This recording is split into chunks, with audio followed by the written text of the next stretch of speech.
پہ پہنچا ہوا تھا، معرفت امام رکھتا تھا، قرآن کی تعلیم رکھتا تھا۔ اب اس محفل بھری محفل میں جو بھی سوال کیا گیا محمد حسین طباطبائی نے قرآن سے جواب دیا۔ جب قرآن سے جواب دیا، شاہ فات حاکم وقت سعودی عرب کا حکمران حیران و پریشان ہو گیا۔ جب اس نے ہر سوال کا جواب قرآن سے دیا، بڑی توجہ کا طالب، فکر انسانی اور معرفت امام کی منزل کو طے کیجئے۔ جب اس نے ہر بچے نے ہر سوال کا جواب قرآن سے دیا، شاہ فات نے کہا اس بچے سے کہو مانگے جو مجھ سے مانگنا چاہتا ہے۔ شاہ فات بڑی توجہ کا طالب، فکر انسانی اور منزل معرفت امام، شاہ فات نے کہا اس بچے سے کہو مانگے جو مانگنا چاہتا ہے، میں پورے ملک کا بادشاہ ہوں، اسے عطا کروں گا۔ حسین کے چاہنے والے نے کوئی درو دینار نہیں مانگے۔ محمد حسین طباطبائی نے جب شاہ فات کا یہ جملہ کہا، جملہ سنا تو کہا بسم اللہ الرحمن الرحیم، قل لا اسألکم علیہ اجرا الا المودۃ فی القربى۔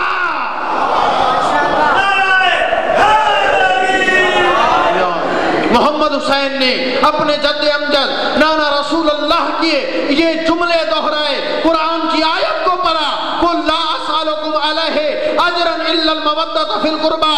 اے شاہ فات تیرے پاس ہے کیا؟ تو مجھے کیا دے سکے گا؟ میں تو محمد کا نواسا ہوں، میں تجھ سے اجر رسالت مانگتا ہوں، اور وہ فقط مودت فی القربہ ہے، محمد اہل بیت محمد کی محبت ہے۔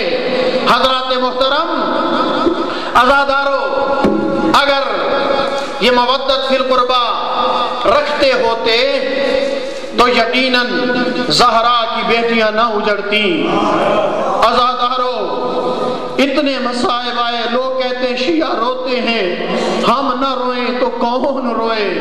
عزادارو، اگر حسین کی شہادت پہ یہ تاریخ بند ہو جاتی ہم نہ روتے، لیکن شہادت مظلوم کربلا کے بعد کے واقعات کو ذرا دیکھو، انسان حیران رہ جاتا ہے۔ یہ درندہ صفت انسان کیسے انسان تھے جنہوں نے اجر رسالت نہیں دیا، مودت فی القربہ نہیں رکھی۔ عزادارو، اگر دل میں قبر حسین ہے، چند لمحے توجہ فرماؤ، آنسو آ جائیں گے، ہماری بخشش کا ذریعہ بن جائیں گے۔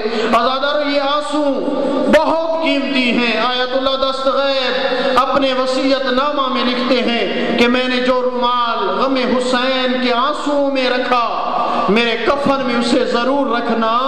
آیت اللہ فرماتے ہیں میری بخشش کا کوئی عمل جو ہے موجب بنا یا نہ بنا، میرا عقیدہ ہے یہ غم حسین میں بہائے ہوئے آنسو میری بخشش کا ذریعہ بن جائیں گے۔ اللہ اکبر۔ عزادارو، کربلا کے میدان میں ہو گیا حسین شہید، لٹ گئی بیویوں کی چادریں، جل گئے خیمے، ایک صدا بلند ہوئی کہ میں نے ابن زیاد سے وعدہ کیا ہوا تھا کہ 10 محرم کی شام کو تیرے دربار میں حسین کا سر پہنچ جائے گا۔ عزادارو، اس ظالم نے کہا، عمر سعد نے کہا، کوئی ہے کربلا کے میدان میں جو تیز رفتار گھوڑے پہ سوار ہو، حسین کا سر اٹھائے اور کوفہ میں ابن زیاد کے دربار میں پہنچائے؟ عزادارو، خولی آگے بڑھا، اصحاب الیمین کی روایت، عزادارو خولی آگے بڑھا، اس نے کہا مجھے انعام و اکرام دے، میں حسین کا سر ابن زیاد کے دربار میں پہنچانے کے لیے تیار ہوں۔ عزادارو، اگر دل پتھر کا ہے تو برداشت کر لینا۔ خولی نے حسین کا سر لیا، تیز رفتار گھوڑا لیا، اب حسین کے سر کے ساتھ اس نے حال کیا کیا؟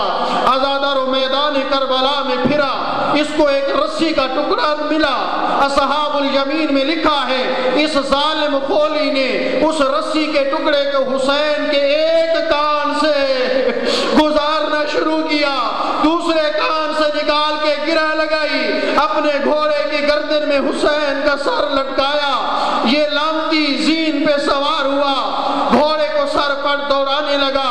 عزادارو، آپ ابھی برداشت نہیں کر رہے، اللہ جانے اس وقت بیویوں کی کیا حالت ہوگی جب چادریں لٹ چکی تھی، خیمے جل چکے تھے، یہ منظر بیویاں دیکھ رہی تھی۔ عزادار اس نے گھوڑے کو دوڑانا شروع کیا، کبھی حسین کا سر دائیں جاتا ہے کبھی بائیں جاتا ہے، بس عزادارو یہ ظالم ہولی گھوڑے کی گردن سے حسین کا سر لٹکا کے سر پر گھوڑے کو دوڑا کے کوفے کی طرف روانہ ہوا۔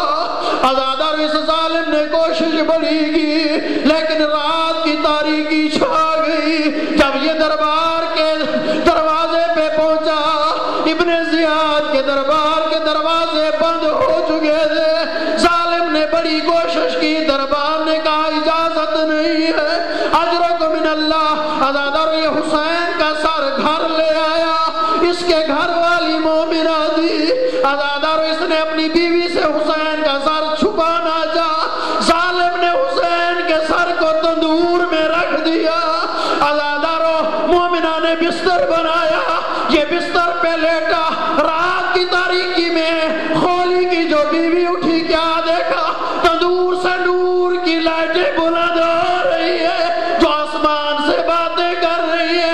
عزادارو خولی کی بیوی دوڑتی ہوئی آئی، تندور سے بڑا ڈھکن کو اٹھایا، حسین کے سر کو دیکھا، دیکھ کر کہا چہرے سے کوئی شریف معلوم ہوتا، یا تو کوئی نبی ہے یا امام، اپنا تعارف کرا۔ عزادارو کٹے ہوئے گلے سے آواز آئی، انا حسین ابن علی، میں حسین علی کا بیٹا ہوں۔ عزادارو مومنہ ماتم کر کے کہتے اگر تو حسین ہے مجھے بتلا سکتے عباس کہاں چلا؟